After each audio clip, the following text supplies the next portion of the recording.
happy to welcome back to the booth here Carlos Baerga. How are you? I'm doing good. It's great to see you, and obviously you're on hand for a big weekend. Tomorrow, your old double play partner, Omar Vizquel, will be inducted into the Indians Hall of Fame. How special is that for you to be here? Very special. See, the first day that I saw this guy coming in, that we make a trade for him, I know that was going to be something really good. I remember we used to make a lot of errors at the beginning when we started together in 1990, and then Omar came in and put everything straight, and we start winning.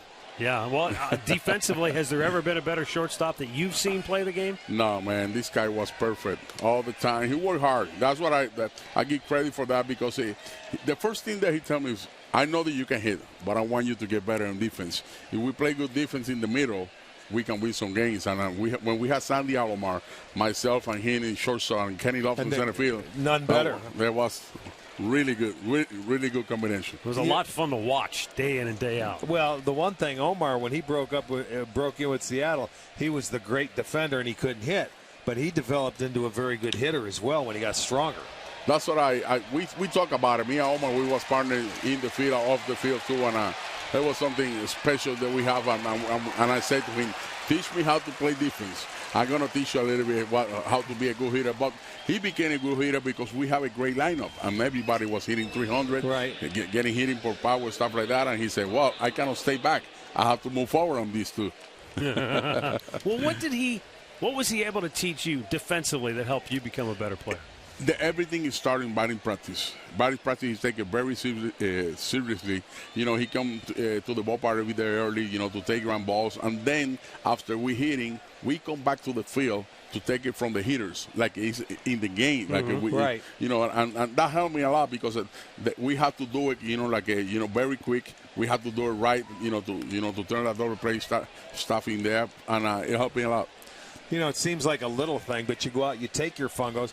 But it does mean something when you take it live off the bat. Yeah. But he had some of the best hands that I've ever seen. He would just wouldn't even use his glove half the time. I always said that he was dancing all the time. His legs right. always was like moving. A ballerina. He was like looking at him. I'm looking at him right now. He still have the same body. Right. To maintain his body like that, and he looked like a gymnastic guy. Kind of that body. But Omar was he always was in the right position. He know the hitter. He started the game, and he's not that he have talent. This guy started the game really good. He, like a hitter, he know when to bump. He know how to steal too. He do the little things really good. Was there ever a play that Omar made defensively where even you stopped during the game and just, wow, did that just happen? Something that Omar told me to was, no matter when they hit the ball to you, no matter where it is, throw it to me. I'm going to do the double play. He wasn't afraid of the runners. That was something special that we have. This guy jump all over everybody. He moves so quick in the base that they don't know if he's going to go to the right side or to the left side. That's something not too many shortstop can take that risk, because they can lose the ball. So he always was perfect on the base. Catch the ball first, and then he throw it. And sometimes he do a bare hand better than anybody I ever seen in my life. Well, I know one thing. He was the first that I remember that would always barehand the ball. Yeah. And not to do it out of play, just because it was a do-or-die play. And if it was a high hopper, he ended up barehanding it and throwing to first base. And it ended up costing him a errorless string game in Minnesota. Yeah. Matt, you remember the game. I remember he that. Had 96 or 97 errorless games, and it should have been a base hit.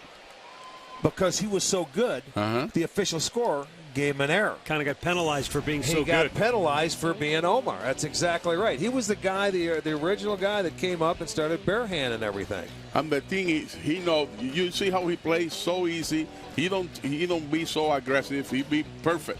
He know the runners. He know where he at. Right. He take his time to throw the ball, and it's something not too many shortstops do that. They make errors because they don't know the runners. They don't know who he's hitting, and that's, they want to be so quick, and that's when they make an error. Omar was perfect all the time. That was the amazing thing to me with Omar Vizquel, is like, it didn't matter if you could get down the line in 3.5 seconds or 4.5 seconds, he would get you by a half a step. Right. Every time. Every single time, and that's part of playing defense. The other guy that I always I remember Carl Ricken. You remember Carl? Yes. He always throw the ball on the hand like that, to first base. He don't care. He said, bam, bam. He always get you out. Right. They know what to do. They know get nervous, and that's something special that he have. Something that Omar have is the attitude, the confidence. I never see anybody like that in my life. He don't care. He gonna make the play no matter what. No fear. Never played with any fear. No. I remember the first game he came over here. It was the first year he was here, and he made 3 errors in a game against Kansas City. And it was the strangest thing. And I said, you'll probably never see that again the rest of your life. I mean, when he made the 3 errors, you remember that game? He felt terrible. Oh, my I remember God. that. So this has got to be a great weekend for you. I mean, your friend and teammate and buddy getting inducted into the Hall of Fame here together. To be here is special. Omar, he was a great teammate. He put a lot of numbers here. With this team. Gold Glove. When we turn around from Municipal Stadium, we came here. Everything changed. Omar was a big part of that. Well, you've got Charlie Nagy here, who's Kenny also Lofton. going to. Kenny He Lofton's just going to arrived. be here, and who's watching at home, and I know Albert Bell. Oh yeah. Say hello to Albert. He's here. He's watching Albert, us. we love you. Omar was Albert a big. be here Omar soon. got on Albert. He said, "You need to play better defense in the outfield." Albert will be here soon. Yeah. Carlos, it was only a matter of time for Omar, once he retired, to become a member of the Indians Hall of Fame. That was a foregone conclusion. What about baseball's Hall of Fame? Do you think he should go to Cooperstown as well? I think he's going to do it because, the most game in shortstop, the most double play. This guy, when you see his numbers, they're unbelievable. Gold gloves, stuff like that. He's got a closet full. Oh, my God. His number, they're in there. Omar needs to be there. And I know that I'm going to be there because I don't want to miss that, that time. And I was like, I always say, I play with two of the best players on their position. I played with Robbie Alomar in Puerto Rico. I played together with him here in '99 when I came back. I played with Omar Vizquel too. Those two guys, it was amazing, to watch them. The confidence that they have, the way they make everything so easy. I think you just hit the nail on the head. To watch when we were here watching them day in and day out, we were spoiled because they made it look so easy. Yeah. I'm going to say something that I never say before to anybody. John Hart asked me one time, I said, Carlos, are you willing to move to third base to bring Robbie Alomar? And at the beginning, because I was having a good years all the time, I was like, why? Why I need to move over there?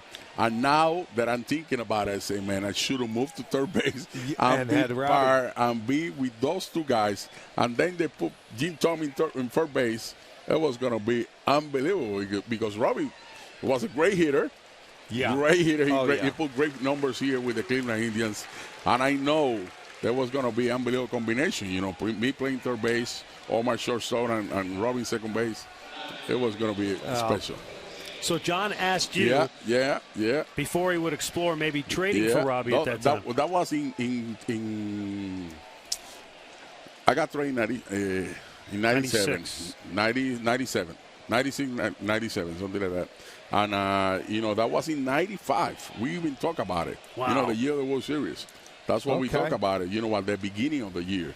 And then, I say, well, let me think about it. But I never respond to him. Let me think about it. But right now, that was going to be something special, to have all three. Well, you guys had a tremendous team regardless, especially during that mid-1990s run. And obviously, so many great players. And we were celebrating Omar this weekend, but you go up and down. I mean, most people who are watching those teams, they can still recite the starting lineup by memory. I talked to my son like a couple of weeks ago, and he was watching, they in Baseball Classic, right? They put the game, and when he see the lineup that I was hitting third, say, Daddy, how you hit third? in that lineup. All those guys, they go into the Hall of Fame. How you hit there? I say, you know what? That was God that put me in there. No, tell him I got 200 hits a year, kid. That's why. I know. You hit your way there. It was amazing. You know, I play with guys like Dave Winfield, Eddie Murray, the Hall of Fame. Jim Tommy's going to be a Hall of Fame. Omar's going to be a Hall of Fame. Boy, Corey Kluber's going to get himself out of a jam, and a nice job by the Indians right-hander as this game stays scoreless. Carlos, great to catch up with you. Thanks for stopping by. We appreciate you. Poppy. Carlos Baerga with us. No score, middle of the third.